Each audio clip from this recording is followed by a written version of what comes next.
Leitura 163, Salmos, 31 a 35, Projeto 365, 12 de junho de 2023. Salmos 31. Davi clamou a Deus, pedindo livramento.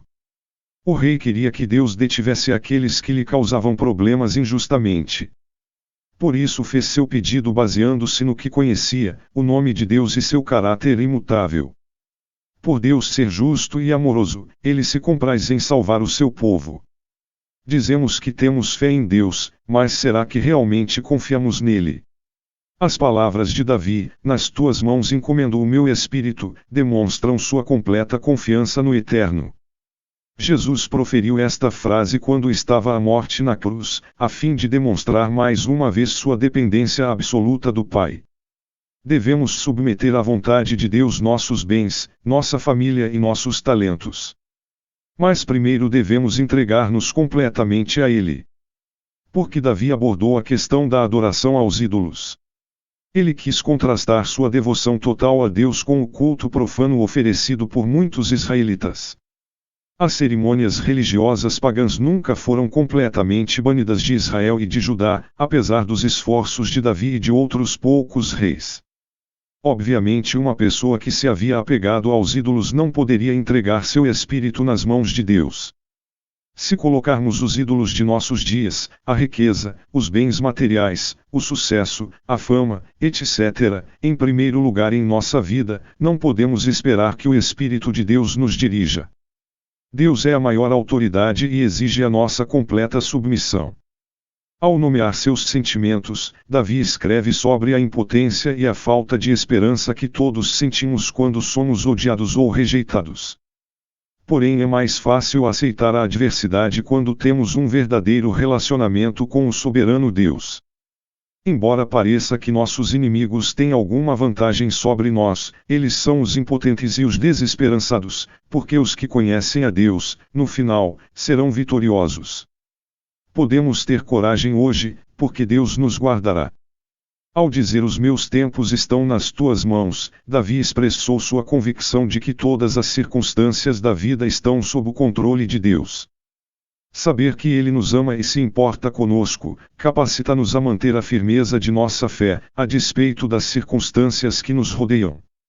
Este conhecimento também nos impede de pecar de modo nécio, procurando resolver os problemas com nossas próprias mãos e de ressentirmos-nos por causa do cronograma de Deus. Salmos 32. Leia este salmo junto com o Salmo 51, ambos são penitenciais.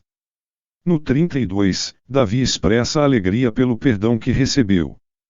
Deus o perdoou pelos pecados que cometeu contra Batseba e Urias.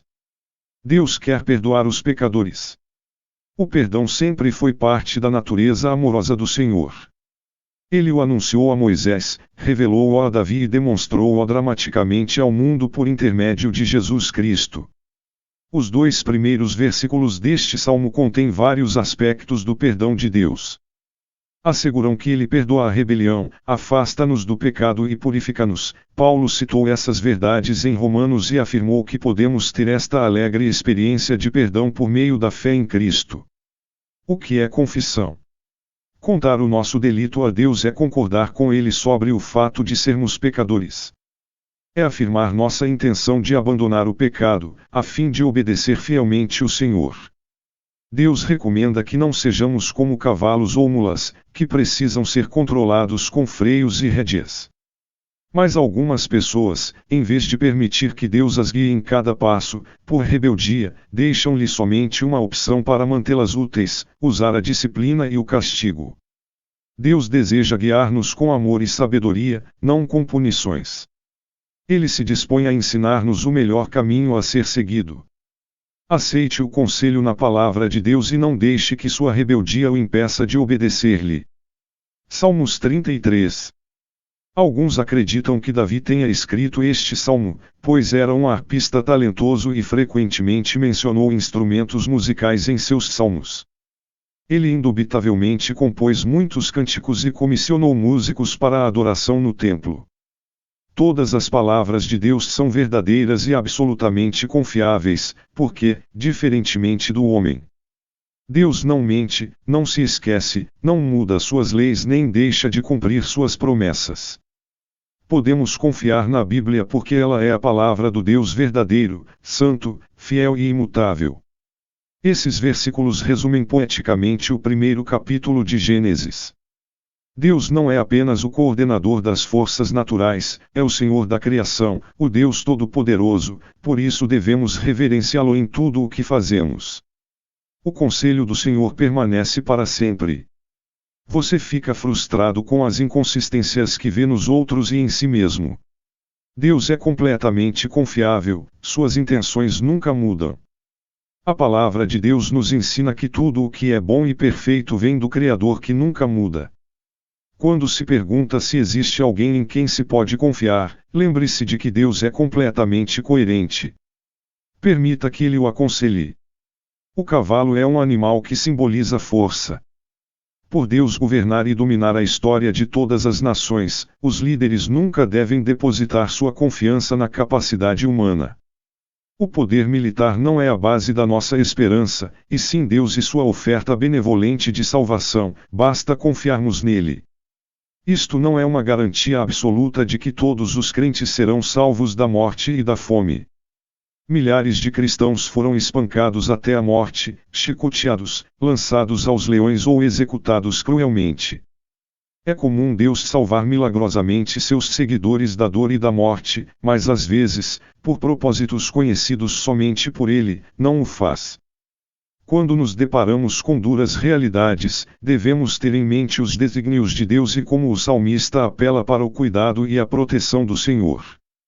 Em tempos de crise, devemos depositar toda a nossa esperança em Deus. Salmos 34. Neste salmo, vemos grandes bênçãos prometidas por Deus ao seu povo, mas muitas destas exigem a nossa participação ativa. Ele nos libertará de nossos temores, dará proteção contra o mal, mostrará a sua bondade, suprirá as nossas necessidades, ouvirá quando clamarmos a Ele e irá redimir-nos, mas nós devemos fazer a nossa parte.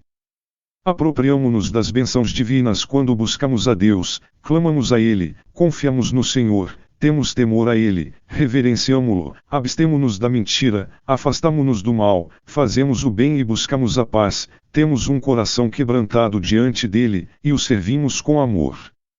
A frase provai e vede não significa que devemos verificar as credenciais de Deus. É um eterno convite para confiarmos no Senhor. Quando damos o primeiro passo em direção a obedecê-lo, descobrimos que Ele é bom e generoso. Quando começamos a vida cristã, nosso conhecimento a respeito de Deus é parcial e incompleto. À medida que passamos a confiar nele diariamente, experimentamos o quanto ele é bom.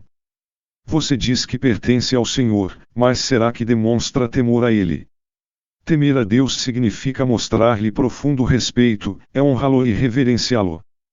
Demonstramos a verdadeira reverência por meio de nossa atitude humilde e de nossa adoração genuína.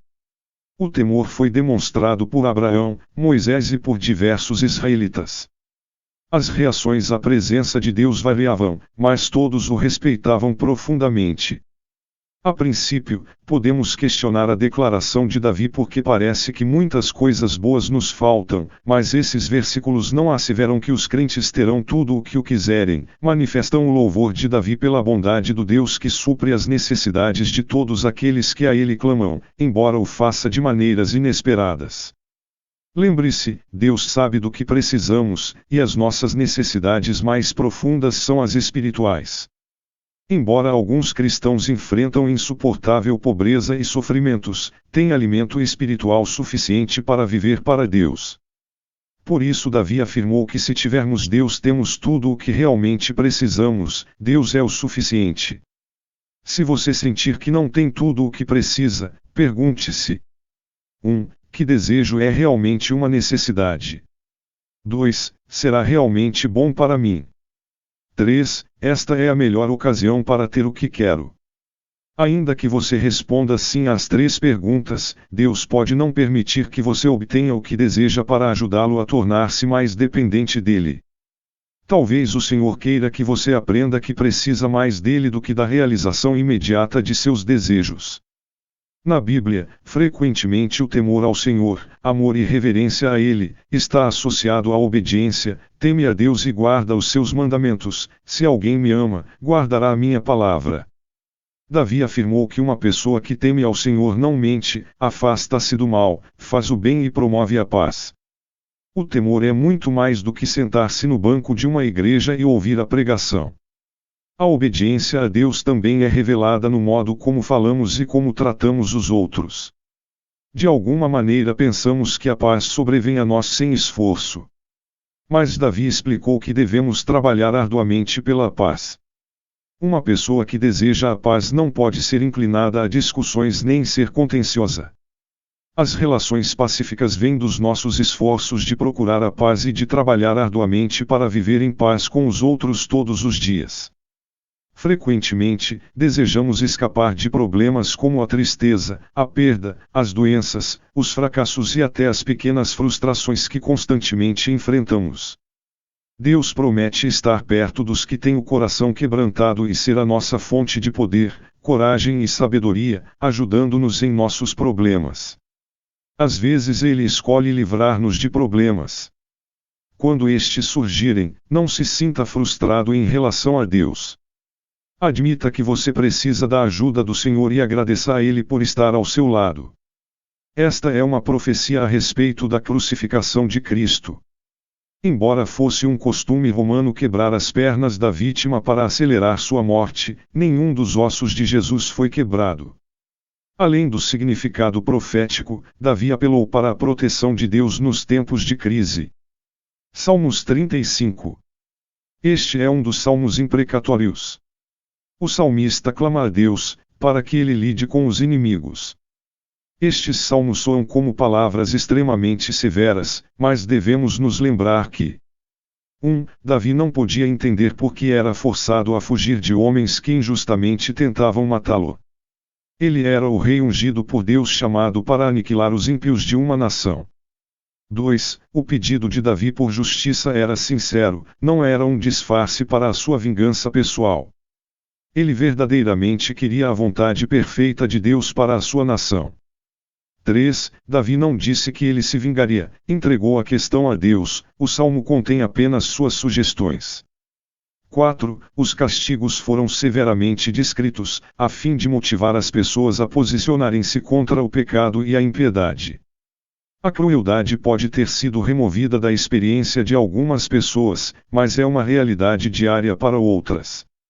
Deus promete ajudar o perseguido e julgar os pecadores impenitentes. Quando oramos para que a justiça seja feita, estamos orando como Davi. Quando Cristo retornar, os ímpios serão punidos com rigor. Davi ficava triste quando suas orações pareciam não ser respondidas. Quando a nossa libertação é protelada, é fácil dizer que Deus não respondeu às nossas petições. Mas Deus ouve todas, mas responde de acordo com a sua sabedoria. Não deixe que a ausência de uma resposta imediata o leve a duvidar ou a ressentir-se com Deus. Permita que esta seja uma ocasião para aumentar a sua fé. Davi clamou a Deus para defendê-lo das pessoas que o acusavam injustamente.